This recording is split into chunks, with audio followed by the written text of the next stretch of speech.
Hot News, Bima dipolisikan kritik infrastruktur jalan rusak di Lampung.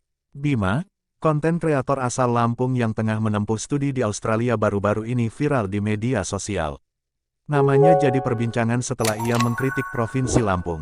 Di akun TikTok pribadinya @aubemexrebon, pemuda bernama lengkap Bima Yudo Saputro itu mengunggah sebuah video di mana ia tengah membawakan presentasi berjudul "Alasan Kenapa Lampung Gak Maju-Maju".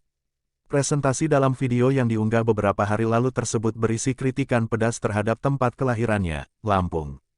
Bima memulai presentasinya dengan menyebut Lampung sebagai provinsi Dajjal.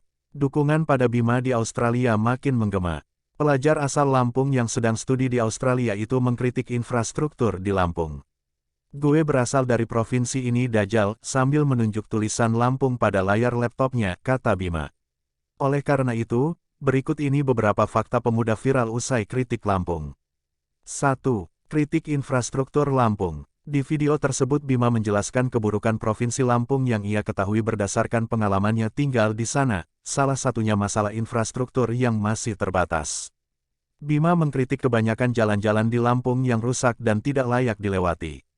Lebih lanjut, ia juga menyinggung soal pembangunan kota baru di Lampung Selatan yang menelan anggaran miliaran rupiah namun mangkrak. Banyak di Lampung, proyek dari pemerintah yang mangkrak. Contohnya kota baru. Itu dari zaman gue SD sampai sekarang gue gak pernah dengar kabarnya lagi, ungkapnya. Hal lain yang jadi perhatian Bima adalah lemahnya sistem pendidikan di Lampung. Ia tidak memungkiri banyak orang-orang pintar yang berasal dari Lampung, namun proses penyaringan peserta didik di provinsi tersebut hingga kini masih banyak kecurangan.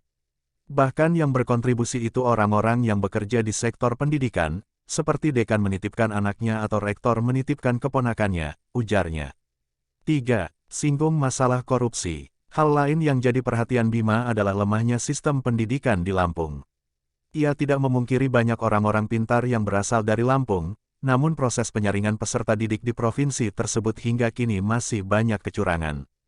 Bahkan yang berkontribusi itu orang-orang yang bekerja di sektor pendidikan, seperti dekan menitipkan anaknya atau rektor menitipkan keponakannya, ujarnya. Proses penyaringan peserta didik yang ada di Lampung itu banyak banget kecurangan. Kontan dukungan menggema untuk Bima. Salah satunya dari TikToker Gianluigi Kristoikov. "Aman ya," ujarnya memulai video kontennya. "Ada statemen aneh. Orang di luar pemerintahan gak boleh banyak omong. Mohon maaf Bapak, suara rakyat itu harusnya diperjuangkan bukan dibungkam. Kalau di dunia ojek online pasti Bapak dikasih bintang 1 sama penumpang. Alasannya, gak ramah, dan jalannya ugal-ugalan.